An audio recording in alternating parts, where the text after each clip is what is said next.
You already know the wealth gap exists. You've seen the numbers, you've heard the statistics, you've watched the documentaries about billionaires owning more than the bottom half of humanity combined. But here's what nobody actually explains. The wealth gap you've been told about isn't the real one. The one that's silently controlling your financial life is invisible. It doesn't show up in a chart. It doesn't trend on social media. And the moment you understand it, you will never look at your own money the same way again. Most people think the wealth gap is about income, that the rich earn more, so they accumulate more. That's the surface version. That's the one politicians argue about and economists put on PowerPoint slides. But psychologist Daniel Kahneman, who won the Nobel Prize in economics, spent decades studying how people actually make financial decisions. And what he found was disturbing. The gap between the wealthy and everyone else isn't primarily a gap in income, it's a gap in how the brain processes money itself. Two people can earn the exact same salary, live on the same street, go to the same school, and within 15 years, one of them is financially free and the other is still counting the days until payday. Same income, completely different financial trajectories. Why? Because the real wealth gap is cognitive. It lives inside the decision-making architecture of your brain, and that was shaped long before you ever earned your first dollar. Here's what that means in practice. When you receive money, your brain runs it through a filtering system built from everything you've ever been taught, shown, and told about what money is for. For most people, that filter was built inside a household where money was primarily experienced as a problem. There wasn't enough of it. It caused arguments. It disappeared the moment it arrived. It was spent to feel better, not kept to build something. And so your brain learned at a neurological level that money is temporary, that it flows out, that holding on to it feels wrong, almost dangerous. Behavioral economist Richard Thaler called this mental accounting, the unconscious labels your brain puts on money that determine what it gets spent on before you even think consciously about it.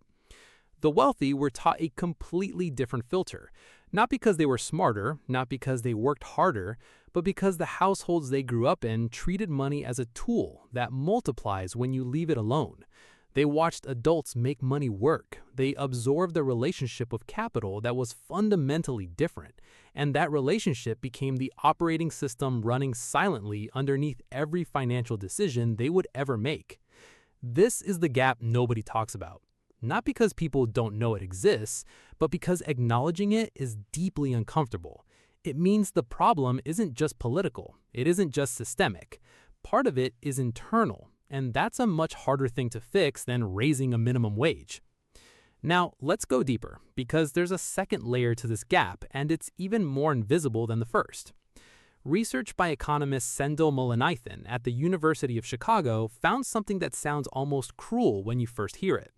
Scarcity, the experience of not having enough, actually reduces cognitive bandwidth. When your mind is preoccupied with financial stress, with how you'll pay the rent, with what happens if the car breaks down, it consumes mental resources that would otherwise be used for long-term planning, creative problem-solving, and impulse control. Mullainathan's team ran studies showing that the cognitive drain from financial worry is equivalent to losing roughly 13 IQ points. That's the same impact as going an entire night without sleep. Think about what that means. The people who most need to make smart financial decisions are the very people whose financial stress is actively impairing their ability to make them. It's not a personal failure, it's a neurological trap. The system keeps people too stressed to think clearly about escaping the system. And meanwhile, the people with capital don't experience this drag. Their decisions are made from a state of cognitive abundance. They have the mental space to think long-term, to delay gratification, to evaluate risk accurately. The wealthy aren't just financially ahead, they're cognitively ahead, partly because they are financially ahead. This creates a feedback loop that nobody in a mainstream conversation about inequality wants to name directly. Wealth creates cognitive clarity. Cognitive clarity creates better decisions. Better decisions create more wealth. And at the bottom end of that loop, the opposite is equally true. Financial stress creates cognitive fog. Cognitive fog creates worse decisions. Worse decisions deepen financial stress.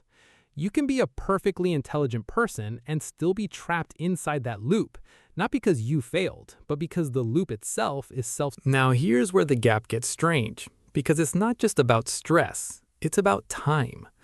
The wealthy have a fundamentally different relationship with time than almost everyone else.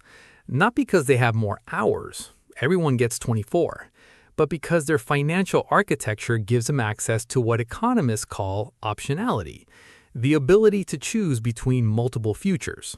When you have capital working for you, time becomes an asset. Every year that passes, the money you've already deployed is compounding, growing, doing work without requiring your presence. You can afford to wait. You can afford to be patient. You can think in decades. When you are living paycheck to paycheck, time is a pressure. Every month that passes without financial progress feels like falling further behind. Urgency distorts your thinking. It pushes you towards short-term solutions, quick wins, risky gambles, impulse purchases that deliver immediate relief from the psychological weight of feeling broke. And those short-term responses almost always make the long-term picture worse. Investor Morgan Housel, in his widely read work on the psychology of wealth, made an observation that most finance content completely ignores. He wrote that the ability to do nothing, to hold an investment through a crash, to resist the urge to react, to sit still when everything in you screams to move, is one of the most valuable financial skills in the world, and it's almost exclusively available to people who don't need the money immediately. Patience in finance is a luxury. It sounds like a character trait, but it functions like a privilege. So what does the real wealth gap actually look like in your daily life? It looks like this. You get a raise, your lifestyle expands to absorb it. 6 months later, you feel exactly as financially pressured as you did before. This is called lifestyle inflation. And it's not a personal weakness. It's the predictable output of a brain that was never taught to separate income from identity. When your sense of status and self-worth is tied to how your spending looks to the people around you, every increase in income becomes an increase in spending before it ever becomes an increase in assets. It looks like this. You feel vaguely behind, so you avoid looking at your bank account, your credit card balance, or your retirement savings. Avoidance feels like relief in the short term, but financial avoidance is one of the most expensive behaviors a person can engage in. The accounts don't stop moving just because you stop watching them. It looks like this. You believe, somewhere underneath everything, that money is complicated, and that complicated things are for other people, that investing is something people who already have money do, that the stock market is gambling in a suit. These beliefs were formed not from evidence, but from what you were surrounded by. They run so deep you've probably never questioned them as beliefs at all. You think they're just facts about how the world works. And here is the counterintuitive truth that changes everything. The wealth gap cannot be closed purely by transferring money. Studies on lottery winners consistently show that most of them return to roughly their previous financial position within 5 years. Not because they're foolish, but because their mental models, their relationship with money, their unconscious spending filters, their sense of what money is for, all of that remains unchanged. More money flowing into an unchanged system produces more of the same outputs. This is not an argument against redistribution. It's an argument for understanding the deeper architecture of wealth. Because the wealthiest people in the world are not primarily wealthy because of what they earn. They're wealthy because of what they believe about money, how they think about time, and what decisions their mental operating system produces automatically before conscious thought ever enters the picture. The billionaire doesn't think about investing. Investing is the default setting. Spending is the deliberate choice that requires justification. For most people, it's the exact opposite. Spending is automatic. Saving requires enormous willpower. Investing feels like something you'll start when things settle down, which they never do. Here's the question you actually need to sit with. Not what's in your bank account, but what do you believe money is for? When it arrives, what does your brain immediately do with it before reason catches up? Who taught you that?